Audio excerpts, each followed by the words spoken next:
one of those movies that just seems a lot bigger than it is, as they go from like world to world and from like one story point to another story point. And it just, it couldn't have been more than 2 hours, but it was just so like big and entertaining. It was great. We open on Tim Thompson falling asleep reading a book about fairies. His wife comes home and says, "Oh no, I've just created a fridge that invades people's privacy."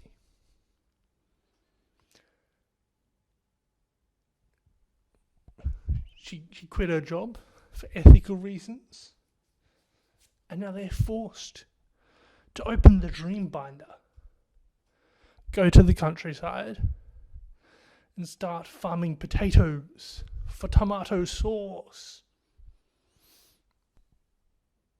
Obviously tomatoes. Tomatoes make tomato sauce. Okay. The guy's a little eccentric. He's not insane. They're 3 kids. Don't really seem that happy about it. Fran goes wandering off up into the woods. Gets to the faraway tree. And the magic happens. And there's different characters to meet, and there's different lands to explore, and there's like, it's magical and whimsical and fun, and they have to try and save the farm. There were some creative camera angles.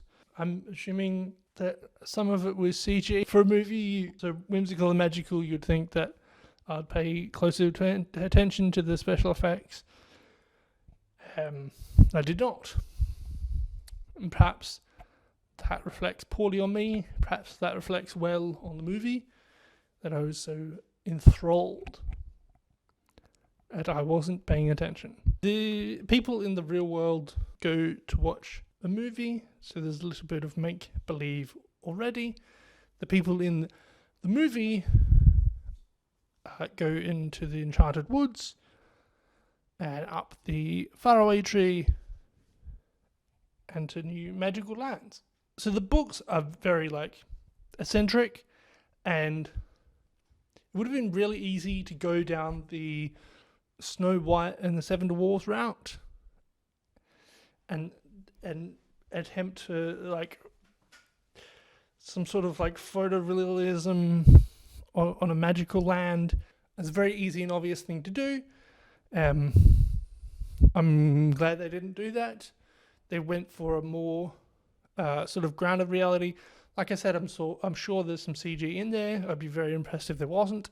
But most of it is like, there's characters like Moonface. There's a lunar mascot from Futurama, and you could just literally have him be a person with a moon face.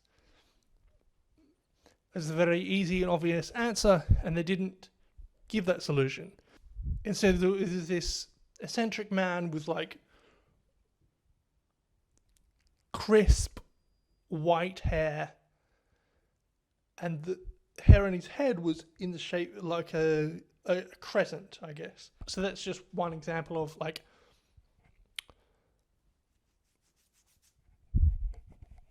they pulled it off, so to speak. You know what I mean? It's awesome and fun and magical, and I loved it. And it's great, and can we go again, please? Can't wait to see the next one. What are they going to do in 3 years when the sequel comes out? What are they going to do in 25 years when the remake comes out? I absolutely love it. It's the best thing ever. I thought it was good. It has the potential to be great, but it loses a few points because it's a little bit political, it's a little bit unrealistic, and I'm not just talking about the magic. I'm talking about the science. There's one part in where they go, "Oh, it smells like horse manure." So Beth writes a letter to her grandmother to let her know how terrible of a time she's having. Her grandmother's assistant opens up the letter And then Grandma's like, oh, what is that smell? She's like, oh, I believe it's horse manure, ma'am. First of all, watch out, truffler pigs. Someone's gunning for your job. Secondly, what are you talking about?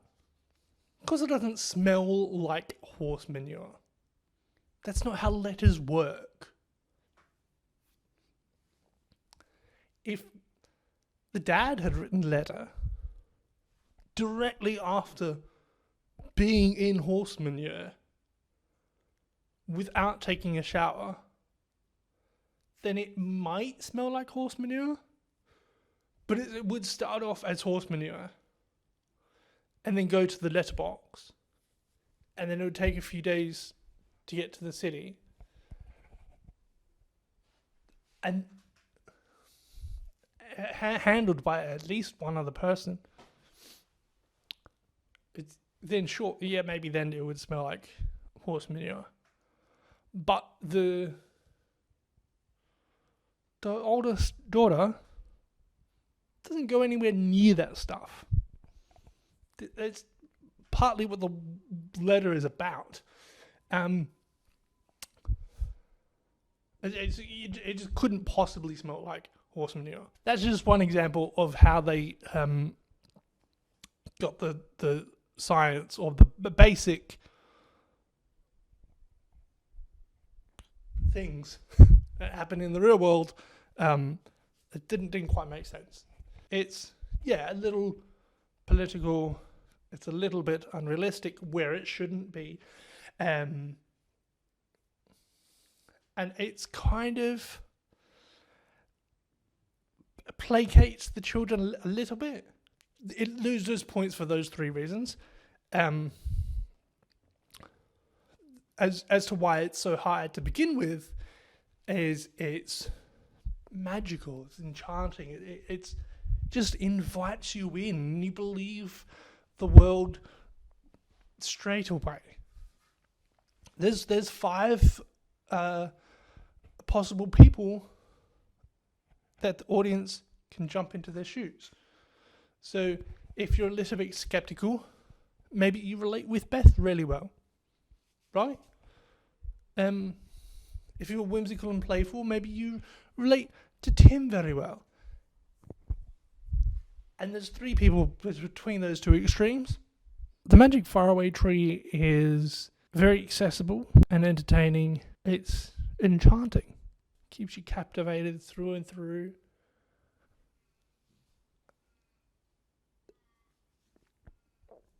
Way better than the David Copperfield movie.